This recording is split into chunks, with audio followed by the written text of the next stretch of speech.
네, 우리 함께 말씀 보겠습니다. 요한복음 12장 1절로 8절까지 말씀입니다. 6월절 엿새 전에 예수께서 베다니에 이르시니 이곳은 예수께서 죽은 자 가운데서 살리신 나사로가 있는 곳이라. 거기에 예수를 위하여 잔치할 때 마르다는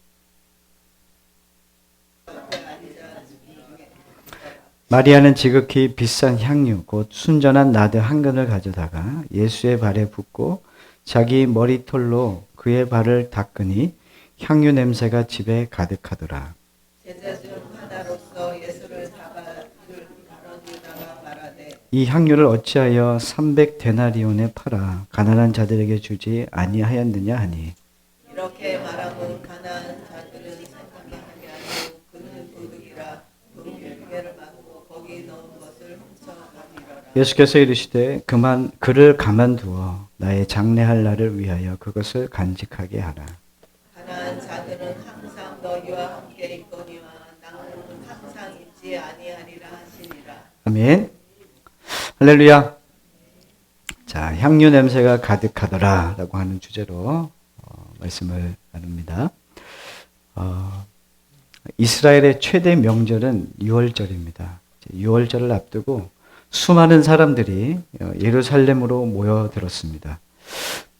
예수님은 공생애를 시작하시고 유대인들의 명절 때마다 성전에 들어가셨습니다. 그래서 늘 그 명절 때는 예수님이 성전에 발견됐어요. 예수님이 성전에 등장하시고 그들과 대화하시고 하나님 나라와 회개에 대한 복음을 주님이 전하셨죠. 그러나 이번에는 예수님의 모습이 보이지 않았습니다. 그래서 사람들은 이런 생각을 했어요. 예수님이 이번에는 예루살렘에 오실 수 없다. 안 오실 거다.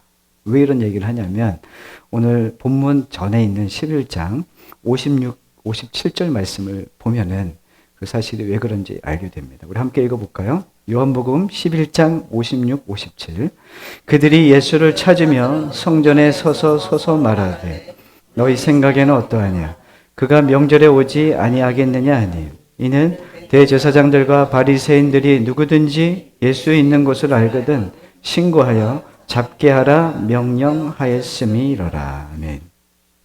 예수님께서 예루살렘으로 오지 않을 거라는 이유가 오늘 방금 읽었던 내용입니다. 대제사장들과 바리새인들이 예수님에 대한 체포 명령을 내렸어요. 오면은 붙잡아라. 그럼 붙잡아서 잠깐 때리고 잠시 때려서 내보내겠다는 의미가 아니라 잡아서 죽이겠다는 그런 의미가 담겨져 있습니다. 아예 예수님을 흔적도 없이 사라지게 하겠다라고 하는 그런 이유로 예수님의 체포 명령이 내려진 상태였습니다. 예수님은 이 사실을 알았을까요? 몰랐을까요? 알고 계셨죠. 자, 이 사실을 아는 예수님께서는 오늘 말씀 전에 보시면은 예수님이 그때 당시에 광야 옆 에브라임이라고 하는 곳에 동네에 잠시 머물고 계셨습니다. 근데 예수님이 이미 그 에브라임 땅에서 예루살렘으로 향하고 계셨습니다. 예수님께서는 죽음에 대한 두려움이 없었을까? 있었죠. 우리가 말씀을 잘 보아서 알겠지만 예수님의 십자가를 지실 때 주님 할 수만 있다면 이 잔을 내게서 옮기십시오. 저는 죽고 싶지 않습니다. 이렇게 기도하신 장면을 우리가 알고 있지 않습니까? 그만큼 예수님도 이 십자가의 이 죽음의 잔을 맡기가 쉽지 않았던 것이죠. 그런데 예수님은 반드시 그 길을 걸어가야 했습니다. 왜냐하면 예수님은 구원자시거든요. 이 땅에 오신 이유가 분명히 있습니다. 그분은 이 땅에 죽기 위해서 오셨습니다. 예수님이 이 땅에 오신 이유, 의무, 책임은 뭐냐면 죽는 겁니다. 그래서 그 길을 십자가의 길을 온전히 걸어가십니다. 그리고 오늘 본문 이렇게 시작하죠. 1절입니다. 12장 1절. 6월절 엿새 전에 예수께서 베다니에 이르시니 이곳은 예수께서 죽은 자 가운데서 살리신 나사로가 있는 곳이라. 예수님께서는 예루살렘을 향하여 가시며 특별히 누구의 집에 거하시냐면 베다니를 택하시고 그곳 하룻밤을 보내게 됩니다. 베다니. 그곳은 죽은 지 3일이나 된 우리가 함께 봤던 11장에 나와 있는 죽은 나사로를 살리신 나사로와 마르다와 마리아가 있는 그곳이죠. 근데 오늘 말씀 2절에 보니까 이렇게 되어 있습니다. 거기서 예수를 위하여 잔치할세 마르다는 일을 하고 나사로는 예수와 함께 앉은 자 중에 있더라. 예수님은 이 베다니에 도착하시자 동네 사람들이 다 모였어요. 뭐 했냐면 예수님을 위해서 잔치를 베풉니다. 예수님을 위해서입니다. 왜냐하면 예수님이 죽은 나사로를 살리셨다는 이 기쁨과 이 기쁨으로 인해서 동네 사람들이 함께 잔치를 베풉니다. 근데 어디에서 베푸냐면 베다니라고 하는 곳인데 누구의 집인지는 오늘 기록되지 않았지만 마가복음에는 누구의 집인지 기록하고 있습니다. 잠깐 요한복음 12장을 접어두시고 마가복음 14장 3절 말씀을 펴보시면 누구의 집인지 우리가 알 수가 있습니다. 우리 함께 읽겠습니다. 시작. 예수께서 베다니 나병 환자 시몬의 집에서 식사하실 때에 한 여자가 매우 값진 향유 곧 순전한 나드 한 옥합을 가지고 와서 그 옥합을 깨뜨려 예수의 머리에 부으니. 자, 평행복문이라고 하죠. 오늘 이 마가복음의 기자는 마가는 뭐라고 얘기하냐면 그곳에 나병 환자 시몬의 집에서 식사했다. 고로 오늘 말씀이 나사로가 있었던 베다니라고 하는 동네에 시몬, 나병 환자 시몬의 집에서 이 잔치가 벌어지고 있다는 것을 알 수가 있습니다. 마르다는 그 집에서 지금 예수님의 잔치 자리를 상을 차리는 일을 돕고 있는 중입니다. 수많은 동네 중에서 유독 왜 나사로를 살리셨던 이 베다니를 선택하시고 하필이면 왜 나병 환자였던 그 시몬의 집에서 이 예루살렘 입성 전날에 예수님은 묵으시면서 잔치를 하고 있는 것일까? 근데 성경은 이 자체로 메시지라고 얘기하거든요. 이 자체가 메시지입니다. 이게 뭐냐면 유대인들은 체포될 것을 유대인들을 통해서 체포될 것을 두려워하여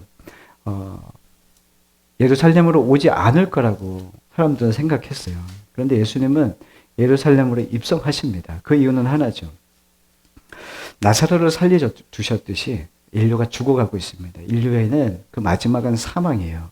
그래서 하나님의 아들 예수 그리스도는 온 인류를 그 영원한 죽음에서 살리시기 위해서 예루살렘으로 입성하시고 계시다라고 하는 뜻이고, 문둥병인 이 나병 환자의 집에 머물렀다는 의미는 우리 인생 자체가 문드러지고 썩어가는 인생일 수밖에 없는 우리들의 삶을 깨끗하게 회복하실 예수 그리스도, 그분의 사명이 여기에 있다는 것을 우리에게 가르쳐 주기 위함이었습니다.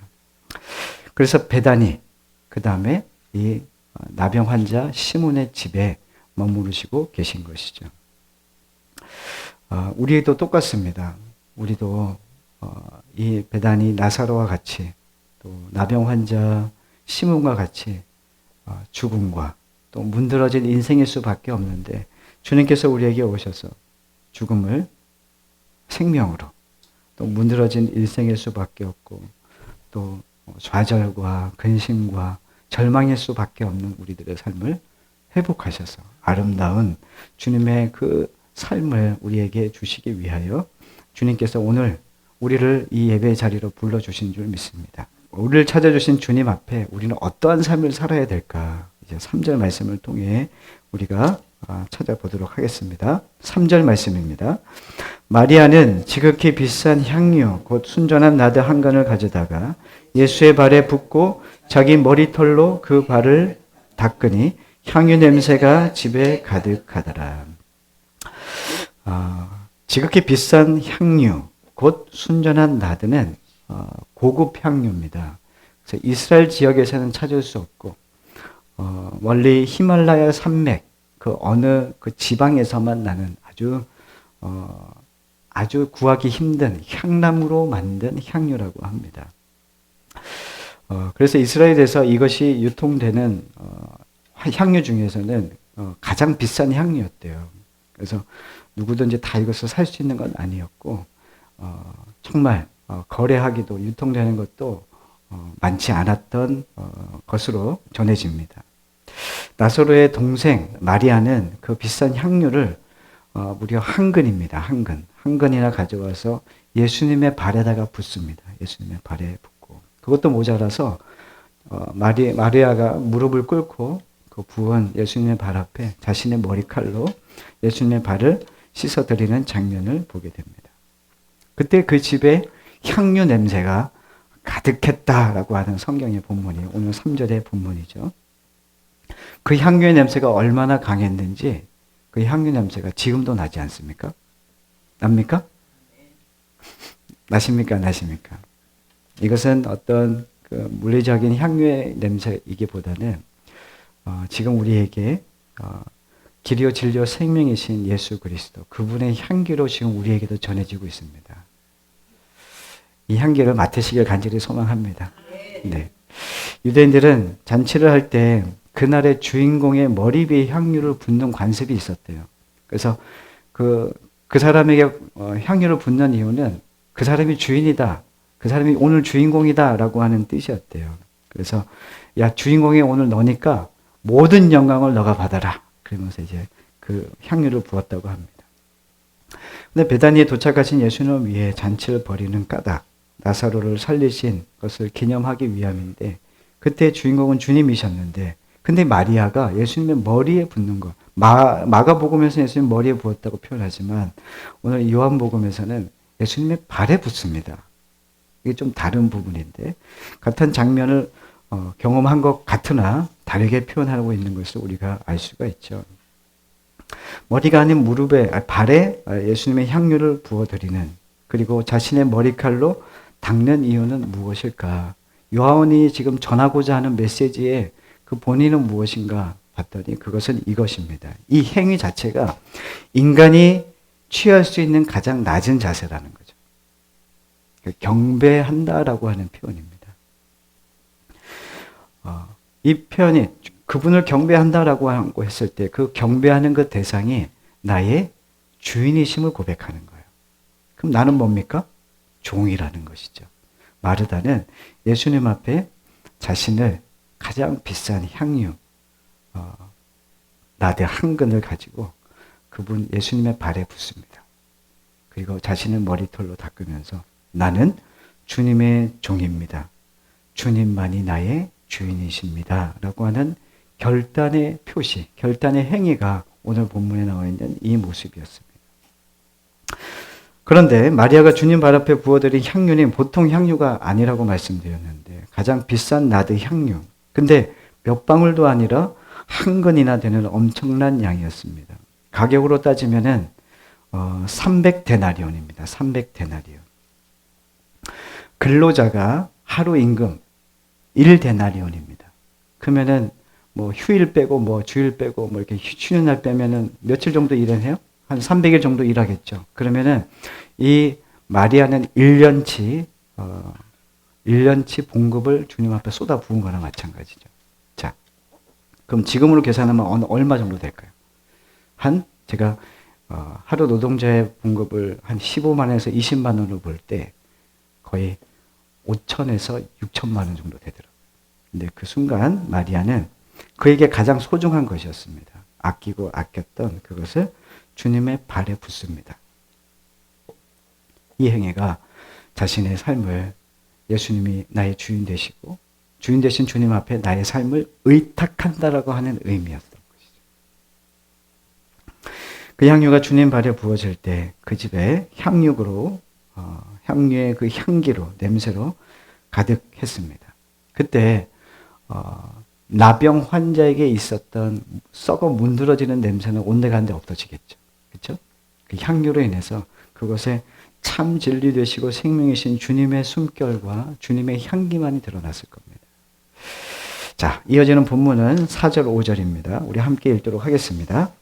제자 중 하나로서 예수를 잡아줄 가룟 유다가 말하되 이 향유를 어찌하여 300데나리온에 팔아 가난한 자들에게 주지 아니하였느냐 하니. 자, 초치는 사람이 한 명이 등장합니다. 누굽니까? 가룟 유다입니다. 가룟 유다는 은 30에 예수님을 판 사람이죠. 배신자입니다. 그는 마리아가 예수님의 발에 부어드린 향유의 가격이 300데나리온이나 되는 최상품 향유에 집중합니다. 이 가룟 유다는 계산이 빠른 사람입니다. 척 파도 알아요. 몇 근이 되는지 계산이 딱 나오죠. 그리고 부어드린 그 여인이 아니라 그 행위가 아니라 그가 부어드린 그 최상품 향유에 집중하고 있고 거기에 집착하고 있습니다. 향유를 팔아 이렇게 얘기하죠. 그가 향유를 팔아가지고 가난한 사람들에게 팔아주지 그랬냐. 사실은 이 말이 가룟 유다의 말이 틀린 말은 아니지 않습니까? 아니 주변에 얼마나 가난한 사람들이 많습니까? 그러면 그것을 팔아서 가난한 사람들에게 나눠주면은 무료로 공급해주면 그것이 얼마나 더 좋은 일이냔 말이죠. 그런데 일리 있는 만으로 보이지만 6절은 이렇게 이야기합니다. 시작. 이렇게 말하면 가난한 자들을 생각함이 아니요 그는 도둑이라 동괴를 막고 거기 넣는 것을 훔쳐가미로라. 자, 그 사람은 어떤 사람이야? 가룟 유다는 이 12명의 제자들 중에 돈을 관리했던 사람으로 보입니다. 헌금을 내면 그 동괴를 막고 있는 사람인데 그 사람의 삶이 조금씩 뭔가 돈에 손을 댔던 것으로 보입니다. 그래서 성경은 그렇게 얘기하죠. 그는 도둑이라 동괴를 막고 거기 넣는 것을 훔쳐감이라. 이 가룟 유다의 논리적인 말은 맞는 것 같으나 근데 주님은 그의 마음의 본심을 알았던 거죠. 주님과 인간에 대한 사랑이 아니라 물질에 대한 자기 욕심이 있었던 사람이 가룟 유다입니다. 물질에 대한 욕망에 노예가 된 사람은 절대로 주님과 사람을 사랑할 수 없다는 거예요. 그에게는 주님도 그리고 주변에 있는 사람도 그의 부를 축적하는 그냥 도구일 뿐이었습니다. 주님과 사람을 진정으로 사랑해 본 사람은 사랑이 낭비라는 것을 알게 된다고 합니다. 사랑은 낭비입니다. 사랑은 낭비입니다. 사랑은 아낄 필요가 없겠죠. 지금 예수님께서 그 이야기를 해주시는 것이죠. 사랑은 낭비의 개념으로 이해하셔야 됩니다. 사랑은 낭비여야 합니다. 자기 보호와 안정을 위한 채 욕망만을 움켜쥔 사람은 결국 악취나는 인생으로 살 수밖에 없어요. 가룟 유다와 같이. 가룟 유다는 움켜쥔 사람이었지 핀 사람이 아니거든요. 그 사람은 사랑의 낭비를 모르는 사람입니다. 자신에게만 몰두하고 자신의 이익과 자신의 욕심에만 끌리는 사람이 가룟 유다입니다.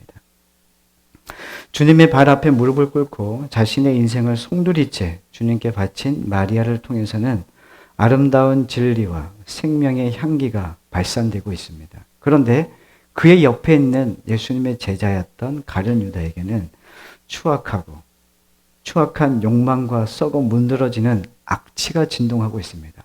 같은 공간에 있는데 한 사람은 향기를 발산하고 한 사람은 악한 악취가 진동하고 있습니다. 인생에는 마리아처럼 향기 나는 사람이 있고요. 그 다음에 유다처럼 악취 나는 사람이 있습니다. 여러분들은 어떤 사람인 것 같습니까? 역겨운 악취를 풍기는 가룟 유다의 말을 들으신 예수님께서 말씀하십니다. 7절, 8절 말씀 함께 읽겠습니다. 예수께서 이르시되 그를 가만두어 나의 장래할 날을 위하여 그것을 간직하게 하라. 가난한 자들은 항상 너희와 함께 있을 거니와 나는 항상 잊지 아니하리라 하시니라. 아멘. 사랑은 낭비라고 말씀드렸습니다. 사랑은 낭비로만 전해지고 이루어집니다. 사랑은 언제나 인간의 계산과 예상을 초월하는 결과를 낳습니다. 여러분들이 정말 계산하지 않고 정말 이 사랑을 낭비하듯 주님의 사랑으로 여러분들이 이 세상 가운데 살아갈 때에 우리가 생각하는 그 결과 이상의 것들을 보게 된다는 겁니다. 우리가 우리 수준의 결과를 보게 되는 이유는 뭡니까? 계산하기 때문입니다. 주님 앞에 날마다 계산하죠. 이렇게 하면 내가 안 되고 이렇게 하면 내가 뭔가 미치는 것 같고 늘 계산이 따르죠. 근데 마리아는 계산하지 않았습니다. 주님을 사랑하는 일에 낭비합니다. 낭비할 수 있었던 이유는 주님이 자신의 삶을 책임진다는 것도 알고 있었습니다. 그래서 의탁한다고 표현하는 거죠. 예수님이 곧 십자가에 돌아가실 주님의 장사를 준비한다라고 하는 예수님의 이 말씀이 지금 마리아가 생각했던 거는 그냥 자신을 주님께 의탁했을 뿐인데 예수님은 어떻게 그를 이끌어가냐면 이 행위에 대해서 어떻게 해석하냐면 이 여인은 나의 장사를 준비하고 있다 이렇게 얘기합니다. 마리아는 이걸 알았을까요? 몰랐을까요? 몰랐죠. 몰랐어요. 전혀 몰랐어요. 다만 주님을 사랑한 거예요. 주님을 사랑한 이 낭비가 주님이 보실 때 너무 귀한 거죠. 이 여인은 아깝지 않아요. 낭비라고 여겨지지 않아요. 사람들이 볼 때는 유다는 낭비라고 얘기했지만 예수님이 보실 때는 낭비가 아니었던 거예요. 귀한 거였습니다. 그리고 예수님은 뭐라고 얘기하시냐면 마가복음 14장 9절에 이 여인에 대하여 이 여인이 복음이 전해지는 곳에서 이 여인의 이야기가 계속 전해질 거라는 이야기합니다. 우리 한 번 더 찾아볼까요? 마가복음 14장입니다. 마가복음 14장 9절 시작. 내가 진실로 너희에게 이르노니 온 천하에 어디서든지 복음이 전파되는 곳에는 이 여자가 행한 일도 말하여 그를 기억하리라 하시니라. 아멘. 주님의 십자가에 장사될 것을 최초로 준비한 여인은 마리아였습니다. 근데 예수님께서 마가복음에 뭐라 그럽니까? 이 여인이 행한 일은 복음이 전파되는 곳에는 이 여인이 행한 일도 말하여 그를 기억하게 하리라. 그러니까 이게 사랑으로 살았던 한 사람의 인생이 주님이 보실 때는 그것 또한 십자가의 죽으심을 준비하는 장사를 준비하는 여인의 모습이었고 근데 결국에는 이 여인이 세상 사람들이 보기에는 낭비였지만 예수님의 편에서는 결코 낭비로 끝나지 않을 것에 대한 말씀을 하시는 거예요. 지금도 이 마리아가 행한 일과 마리아라고 하는 그 이름은 지금 우리에게도 지금 전해지고 있습니다. 낭비한 인생 같습니까? 아니요. 절대 낭비한 인생 같지 않죠. 그래서 우리도 이 세상을 살아가는 우리들도 어떤 형태로든 우리 곁에 존재하는 가난한 자들을 도와야 되죠. 그런데 그 도움과 섬김은 어디에서 시작되냐면 먼저 주님과의 바른 관계에서 시작돼야 된다는 것을 가르치고 있는 겁니다. 가룟 유다가 가난한 자들을 돕지 그랬어요. 근데 가룟 유다는 그런 마음이 없어요, 사실. 행위 자체가 그렇다고 그 일을 했다고 해서 그 마음이 있는 건 아니에요. 주님을 사랑하는 사람이 이웃을 사랑해요. 이웃을 사랑하는 사람이 하나님을 사랑함으로 살 수 있게 되는 거죠. 그러니까 시작은 하나님 사랑이에요. 하나를 가르치고 있어요. 하나님을 사랑하면 이웃을 사랑할 수 있다. 근데 마리아는 예수님을 사랑했어요. 그리고 아낌없이 자신의 사랑을 예수님께 낭비했습니다. 복된 여인의 삶, 이 삶을 통해 많은 사람들이 그를 기억했고 그 삶을 통해 지금도 복음이 전해지는 곳곳에 이 여인의 행함이 이 여인의 이름이 거론되고 기억되고 있다는 것을 보게 됩니다. 그러나 자신의 이익과 자신의 몫에만 집착했던 가룟 유다는 여전히 그의 몸에서 그의 삶에는 악취가 나고 있습니다. 지금 장안의 화제 영화가 뭡니까? 100만 돌파. 왕과 사는 남자. 여러분들 왕과 살고 계십니까? 단종이 아니라 예수님과 함께 살고 계시냐고 말이에요. 여러분들은 왕과 사는 사람들이 되시기를 간절히 소망합니다. 자, 오늘 이 장안의 화제인 왕과 사는 남자에 대한 이야기를 잠깐 하려고 합니다. 1000만이 돌파했어요. 네, 아주 난리가 난 것 같아요. 조선시대 제6대 단종 이홍희에 대한 이야기입니다. 근데 이 영화를 이끌어가는 주된 인물은 단종이 아니었어요. 누구냐면 유해진이 아니라 영월의 한 마을의 호장이라고 얘기해요. 촌장이라고 얘기하는데요. 엄흥도입니다. 맞습니다. 그 배우는 유해진이 맞습니다. 유해진 배우가 이 엄흥도의 역할을 했습니다. 옆 마을에 어떤 관리가 유배를 온 거예요. 근데 그 유배 온 사람을 통해서 관리가 그 유배지에 있다 보니까 사람들이 막 이렇게 막 선물들을 막 갖다 바치는 거예요. 그 일로 인해서 가난했던 그 마을이 부유해진 거예요. 막 동네 가보니까 막 사람들이 막 고기를 뜯어먹고 막 아이 생일에 막 잔치가 벌어지는 거예요. 생각할 수도 없는 일들이 본인의 마을에서는 생각할 수도 없는. 이 유해진이 살고 있는 마을의 이름이 광천골인데 광천골에서는 볼 수 없는 일들이 거기서 막 이루어지는 거예요. 그래서 안 되겠다. 이번에 또 유배를 오는 사람이 있다고 하니까 관아에 가는 거죠. 그래서 아주 달려갑니다. 이 엄흥도의 원래 마음은 뭐였냐면 내가 지금 이 마을의 호장이니까 관장이니까 촌장이니까 이 마을을 풍요롭게 해서 내가 또 위상도 얻고 내가 좀 그래도 사람들에게 괜찮은 사람으로 이제 보여주고 싶은 거죠. 그래서 관아로 뛰어갑니다. 가서 아주 거기에서 아주 해프닝이 벌어지면서 결국에는 그 유배지, 그 유배인을 받게 된다라고 하는 결정을 받고 돌아오게 되죠. 근데 누가 올지는 잘 모르는 거야. 누구야? 그랬는데 원고 보니까 젊은 사람이 오는 거예요. 이 누구지? 좀 나이가 좀 있어야 되는데. 근데 결국에 있다 보니까 식사를 대접하고 이제 매일 식사를 갖다 줘야 되니까. 그러다가 이 사람이 단종인 걸 알게 된 거죠. 단종이 오면 안 되는데? 뭐 이런 생각을 한 거야. 지금 이거는 기륭인 거예요, 기륭. 잘못하면 이게 마을에 지금 풍지박산이 날 수 있는 상황인 거예요.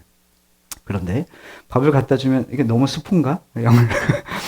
그런데 결국에는 뭐가 되냐면 중약하고 밥을 갖다 주면서 이 엄흥도가 단종과 함께 식사를 하고 대화를 하면서 이 마음의 진정성을 보게 된 거예요. 그 젊은 나이에 17살 정도밖에 되지 않는 그 어린 나이인데도 백성들을 사랑하는 마음을 알게 된 거예요. 그래가지고 좀 다른데? 그런 생각을 하게 되면서 온 동네 사람들이 이 단종하고 친해지기 시작합니다. 그리고 이 엄흥도도 이 단종에 대해서 좋은 생각을 갖게 되죠. 그러다가 중리학, 그러다가 정말 이제 단종의 사약을 받아야 되는 때가 온 거예요. 남겨두면 이 사람 존재 자체가 나라의 이 반역자들에게는 위험이 되니까 죽여야겠다. 그렇게 되죠. 근데 이제 마을 사람들이 이 단종을 이제 살리려고, 방어하려고 그러다가 이 자기의 힘으로는 할 수 없는 거죠. 결국에는 단종도 사약을 먹으려다가 영화를 보시면 됩니다. 하여튼 그렇게 해서 죽게 됩니다. 근데 그 엄흥도가 했던 그 역에서 나오는 모습들이 보니까 지금도 사실은 이 엄흥도에 대한 이야기를 전혀 몰랐다가 이 영화를 통해서 사실은 우리가 알게 된 거잖아요. 이 엄흥도의 마음에 그 단종에 대한 연민도 생기고 또 그에 대한 사랑의 마음도 생긴 것 같아요. 그 왕은 자기가 볼 때는 백성을 위해서 희생할 줄 아는 사람이었는데 사람들이 그 마음을 못 알아준다는 마음이 있었어요. 그리고 그의 본심을 확인한 결과 이 엄흥도는 그 사람을 사랑하고 그 사람의 생명을 위해서 자기 생명도 거는 모습을 보게 돼요. 결국에는. 자, 단종은 세조에게 쫓겨나 강원도 영월로 유배되고 1457년에 그곳에서 죽음을 맞이합니다. 엄흥도는 어떻게 됐을까? 아십니까? 엄흥도는 충신이었지만 단종의 시신을 거두고 난 다음에 시신을 사실은 거두지 말라 그랬거든요. 네, 너 그러면 너의 삼족을 멸하겠다. 그다음에 뭐라 그래요? 후손들까지 힘들어지는 거예요. 그래서 하지 말아야 되는 것을 해버린 거죠. 그래서 단종의 시신을 거둡니다. 이 시신을 거둠으로 인해서 장례를 치르고 이 소식을 다 듣게 된 이후에 이 엄흥도는 사람들에게 쫓기게 됩니다. 그래서 어디까지 가냐면 영월에서 울산에까지 가게 됩니다. 울산에 가면은 그의 비석인가요? 이게 있습니다. 어몽도는 그 울산에서 도피하여 거기서 살다가 죽게 되죠. 자, 이 영화의 모습, 영화의 포스터에 보면은 왕과 사는 남자라고 되어 있지만 그 밑에 작은 글씨로 부제 같은 제목이 있는데 그게 뭐냐면 1457년 청령포 역사가 지으려 했던 이야기 이렇게 적혀 있더라고요. 역사가 지으려 했던 이야기. 그런데 역사는 이 사실을 숨기려 했지만 이 사실은 한 감독을 통해서 이 어몽도라고 하는 사람의 이야기가 밝히 드러났습니다. 천만 관객이 될 수 있었던 이유는 그거 같아요. 사실은 한 사람이 대단한 사람이 영화에 나오는 것보다 그 숨은 사람 그러나 마음에 감동이 되어 사랑으로 연민으로 사람을 사랑했던 그 한 사람의 그 마음이 많은 사람들의 마음을 울렸다고 생각이 됩니다. 그래서 200, 300, 500, 800대다 1000만이 된 거죠. 뭐 그런 말도 있어요. 그때 당시에 조선에 사람이 많지 않았는데 한 1000만 정도 됐다. 뭐 이런 얘기를 해요. 조선에 그 사람들의 위로를 받게 됐다. 단종이 뭐 이런 이야기도 하더라고요.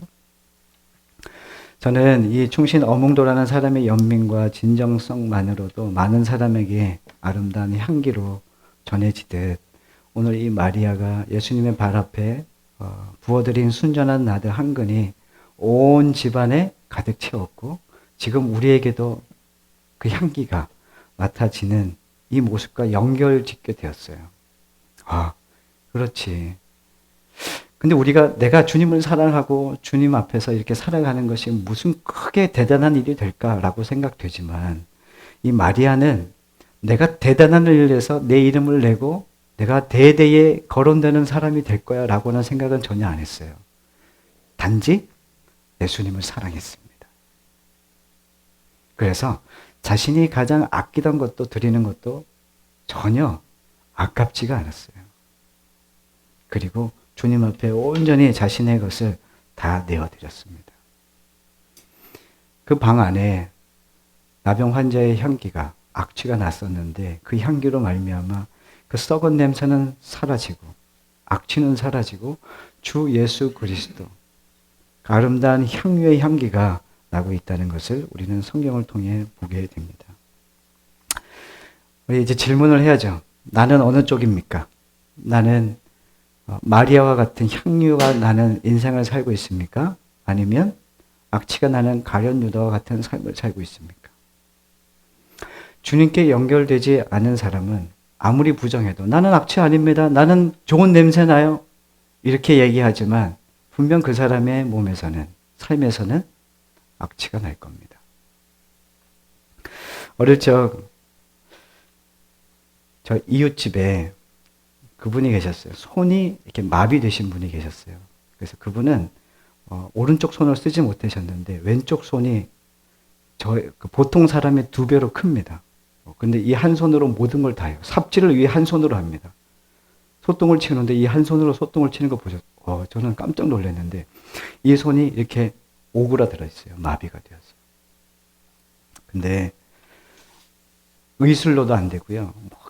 아무것도 안 되더라고요. 일평생 이분은 손이 움켜진 채로 약도 안 되고 수술로도 펼 수 없는 그런 삶을 살다가 돌아가셨습니다.